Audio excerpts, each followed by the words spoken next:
Rejoice, Etheria, for Prime has come to you. Do not fear. Hey everyone, hope you're all enjoying the He-Man stuff we've been sharing on the channel lately.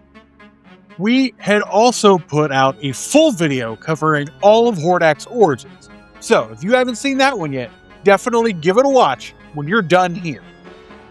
Now, exploring the vast magical cosmos of the Masters of the Universe and She-Ra stories, you run into many warlords and sorcerers who truly terrify the heroes. We all know Skeletor, and of course Hordak. But hiding in the deepest shadows of the galaxy is an otherworldly terror so immense that even the most ruthless villains bow down before it. I'm talking about Horde Prime. Or you can also address him as the supreme ruler of the Evil Horde and the big bad of the whole franchise. His in-universe origins paint him as a demonic entity. Depending on the timeline, he's either Hordak's tyrannical older brother or the true genetic ancestor of a huge cult-like empire. But who dreamed up this ultimate evil in the first place? Horde Prime first came to life back in the 1980s during the Filmation era of She-Ra, Princess of Power. Legendary writers Larry DiTilio and J. Michael Straczynski helped shape him, and Filmation co-founder Lou Schemer himself lent his voice. The whole idea behind creating him was actually quite simple. The writers needed someone even bigger and badder. A character to really ramp up the narrative stakes and really show how dangerous the Evil Horde could be. Think of him as Emperor Palpatine to Hordak's Darth Vader. He was a multiversal threat that pushed the franchise's scope far beyond the familiar borders of Eternia. And the funny thing is that for years you never really even saw him fully on screen. That intentional vagueness really sparked fan imagination and solidified him as the ultimate cosmic horror of the cartoon. It also kicked off decades of fan theories, comic book redesigns, and modern reboots that are still going strong today. So, who exactly is Horde Prime? And how did a faceless cartoon enigma grow into the most dangerous galactic tyrant in He-Man history? Let's find out together.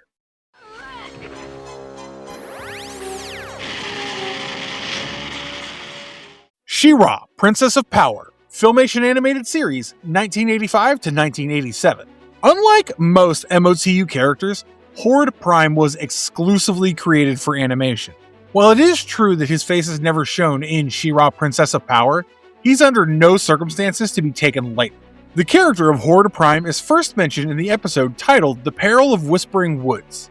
And, interestingly, it's also in this very episode that Horde Prime's son, Prince Zed, is seen referring to Hordak as uncle. Now, those of you who have seen the entire series will agree with me that this is the only time in the Filmation series that Horde Prime and Hordak's brotherly bond is hinted at, but never confirmed.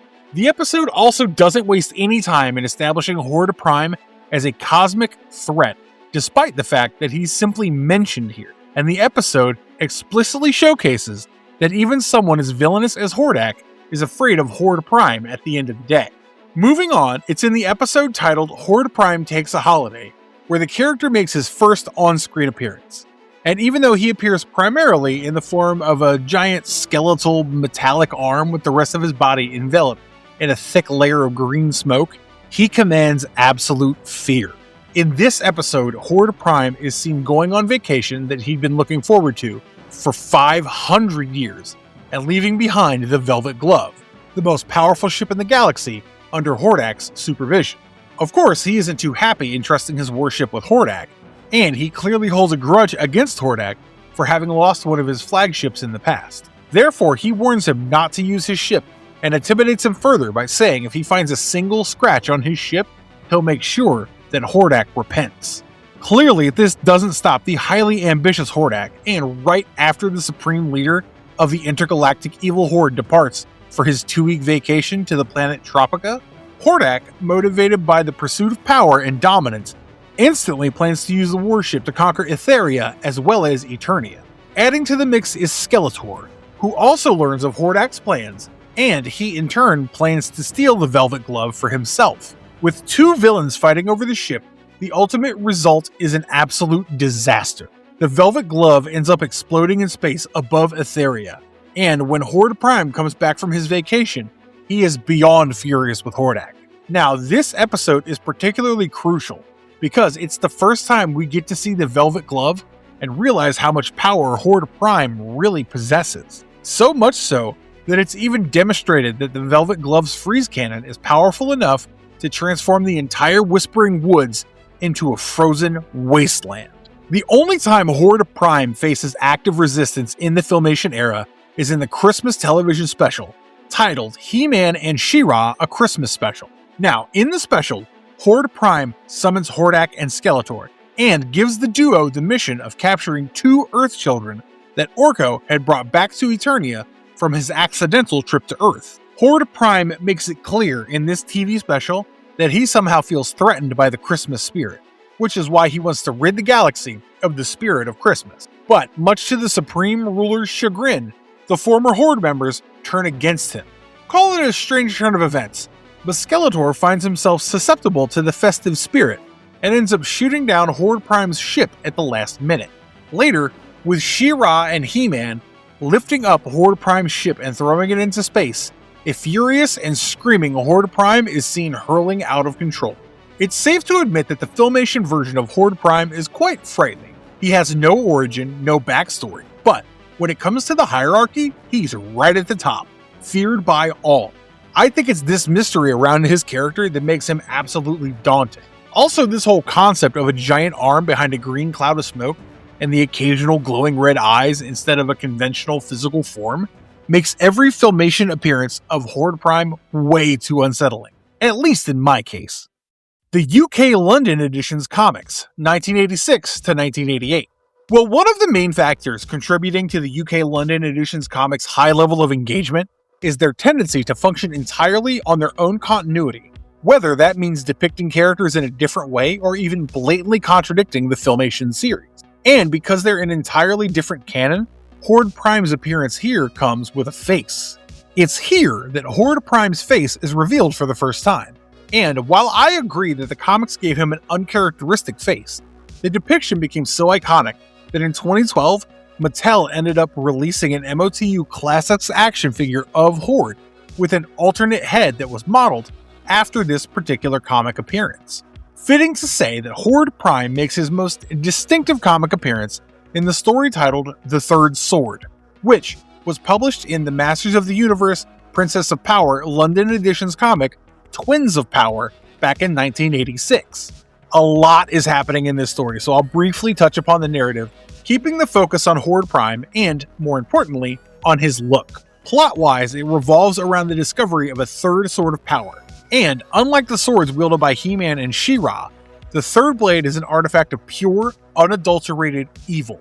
I personally like how Horde Prime is depicted here as the supreme overlord of the galaxy.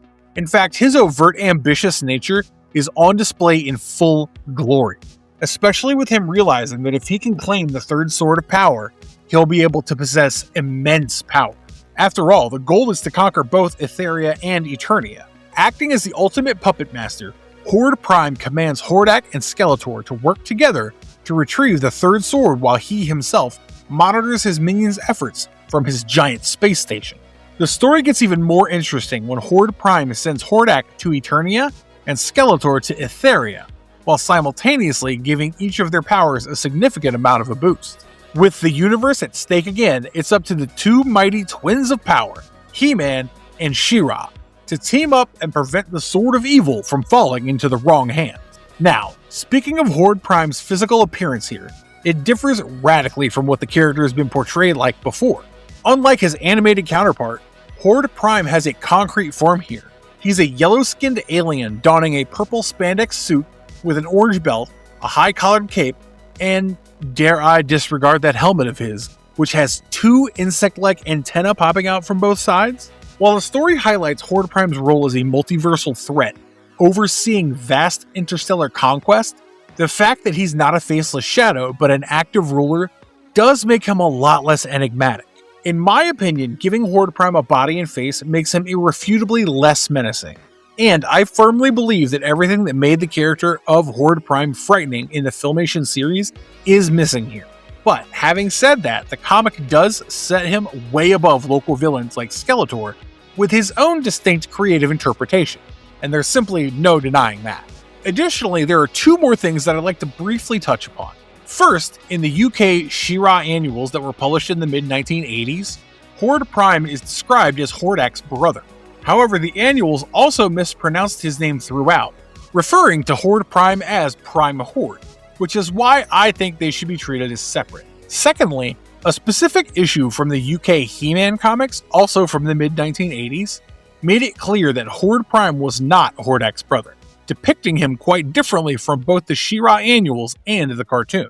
I'd love to know how many of you read these, so if you have, please let me know in the comments.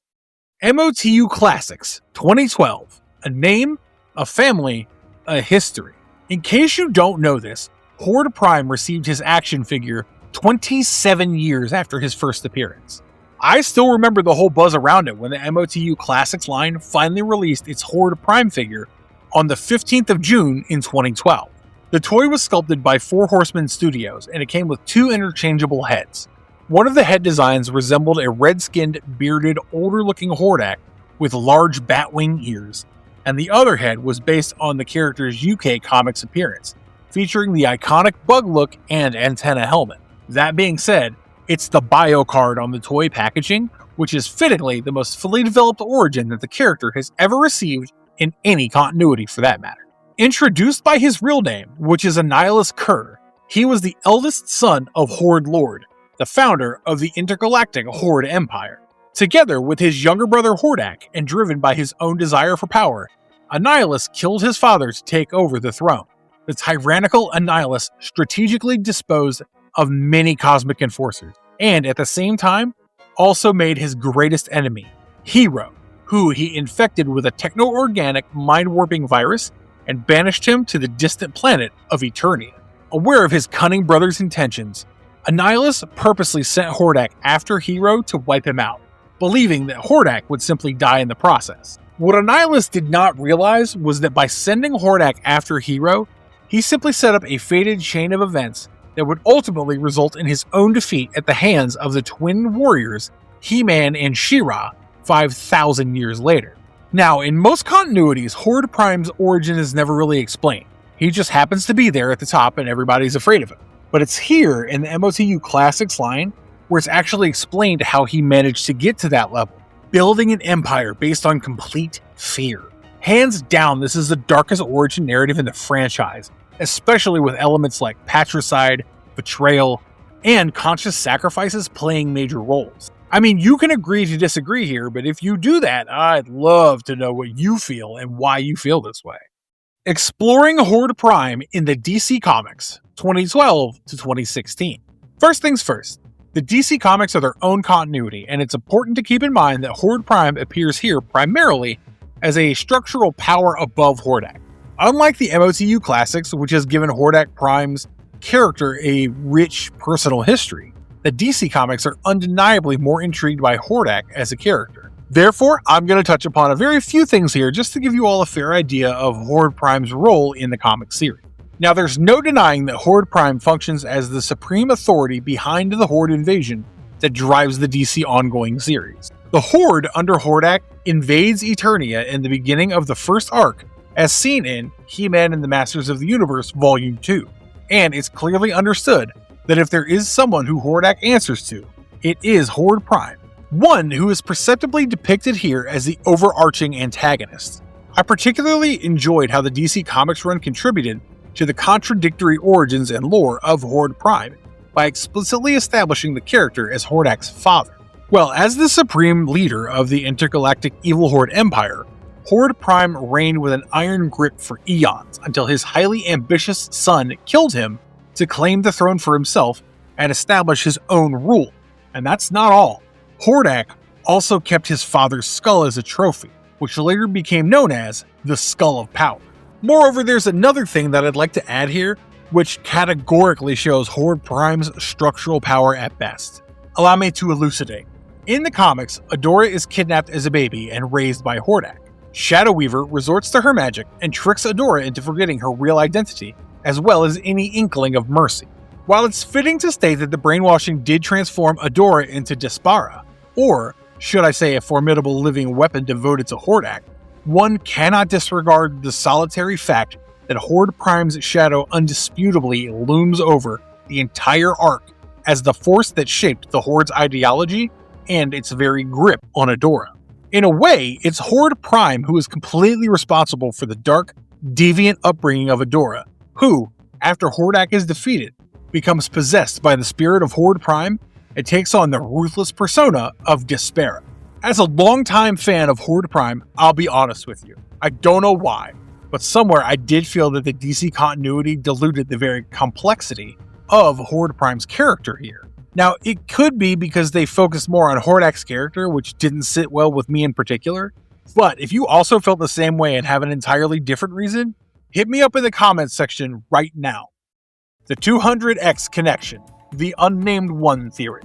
The 2002 animated series He-Man and the Masters of the Universe does not specifically feature Horde Prime, although there is a creator's statement that does make things interesting. When artist and creator Emiliano Santaluca was asked if the figure inside the crystal of the 200X Masters of the Universe comic series was the Unnamed One, he did mention that the Unnamed One's essence was divided into two parts. One part of the Unnamed One was trapped in the crystal, while the other took on a mechanical body and became Horde Prime. In any case, it was never officially canonized as part of the 200X continuity, and it continues to exist as creator commentary rather than a verified narrative.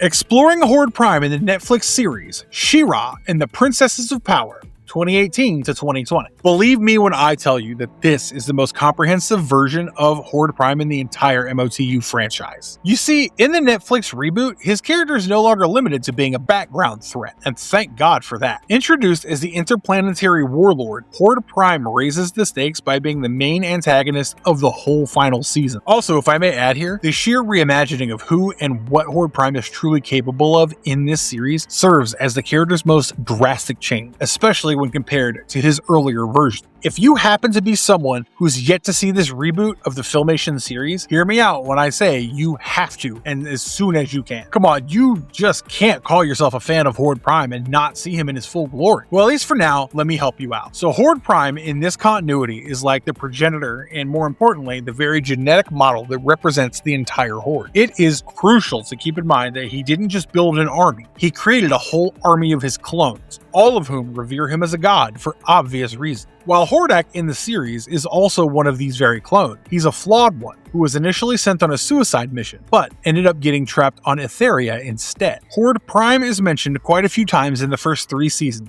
and to put it in even simpler words, he's the very creator whom Hordak is seen frantically trying to contact in the first place. Anyway, with Hordak finally being able to send him a distress signal, Horde Prime arrives on Etheria, but upon peering into the mind of his defective clone, he is disgusted by the fact that his clone not only has given himself a name, but he also dared to think he could be his creator's equal. No wonder Horde Prime erases Hordak's mind and has him reconditioned.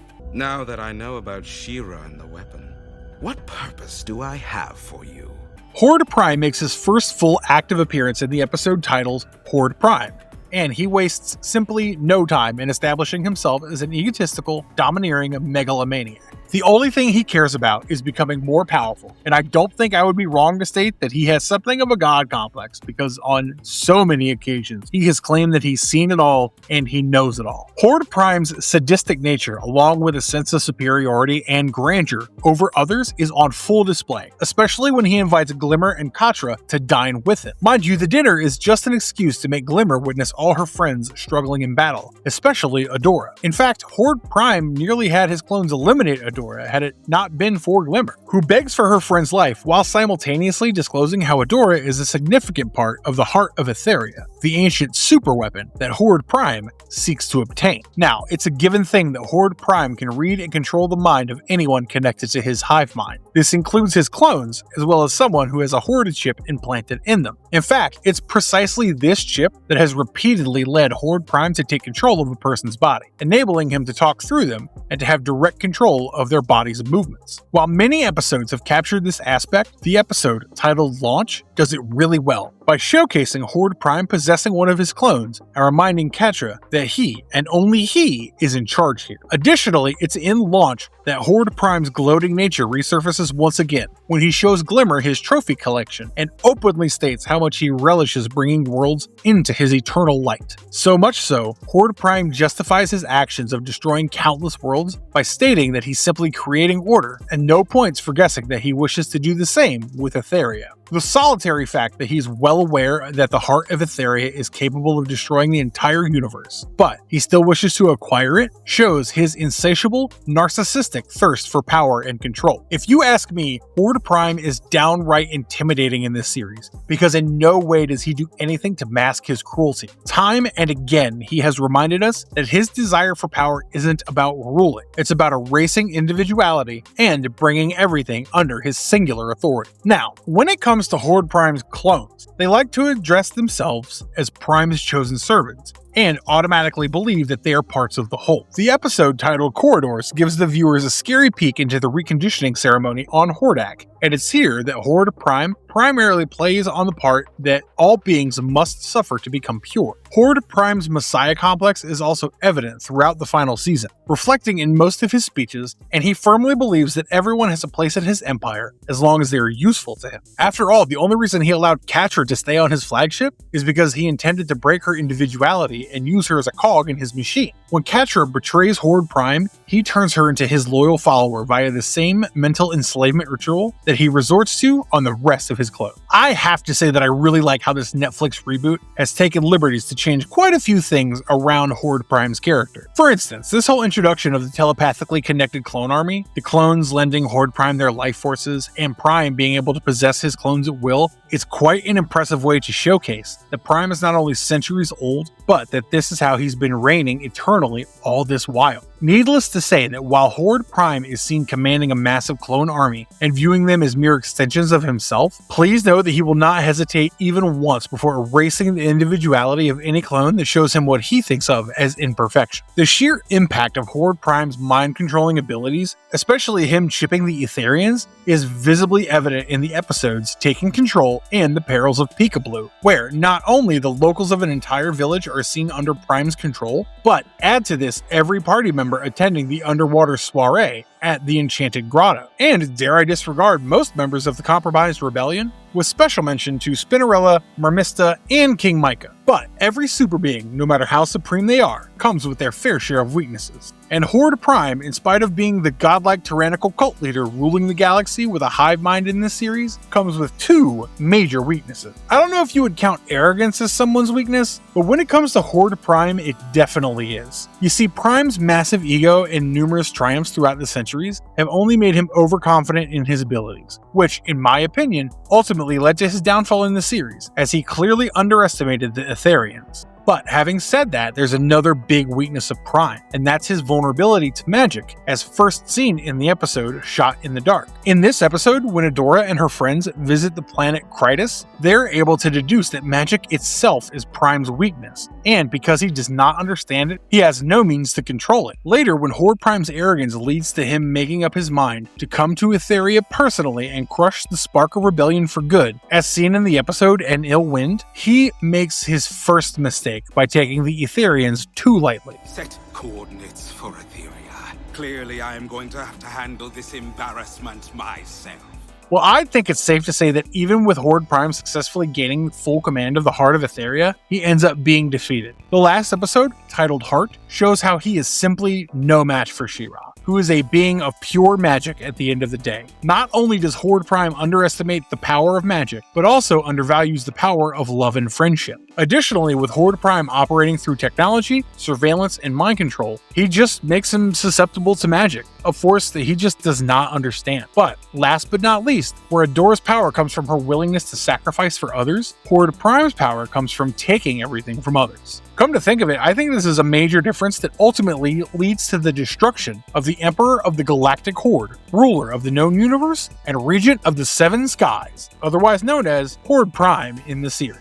Horde Prime in Masters of the Universe Revolution, Netflix series 2024. While I agree that the character does not make a physical appearance here, when it is an influential name like Horde Prime, he's bound to return in some way or another. It's pretty much in the last scene of the final episode, titled The Scepter and the Sword, where his character is teased as a looming threat. Horde Prime's involvement in the retrieval and revival of Hordak not only depicts the character as a larger force behind the scenes, but also sets him up as a potential antagonist for future installments. Additionally, in the Dark Horse Comics Masters of the Universe Revolution number 2, which serves itself as a prequel to the Netflix series, a very popular fan theory surrounding the relationship between Hordak and Horde Prime is finally laid to rest. 40 years of a franchise's most important unresolved question finally gets answered in this comic issue. Horde Prime is Hordak's brother. I hate to admit it, but we're pretty much at the end of this video. So my question to you all is, what do you think of a villain as villainous as Horde Prime? Is he a shadow, a face, a name, or a god? I truly believe that he's the most fragmented character in the entire MOTU franchise. And despite the franchise's expansive history, nobody can agree on who or what he actually is. Anyway, enough about me. I would love to know which continuity, according to you, has Horde Prime's best origin. I personally enjoyed the version from the She-Ra Netflix series. What about you? Just head down into the comment section and let me know right away. Now, if you enjoyed this video, you know what to do. Please leave a thumbs up, hit subscribe, and ring that bell icon for more videos from our channel. As for me, I promise to come back with another video real soon. Thanks for watching, have a nice one, and as always, stay marvelous.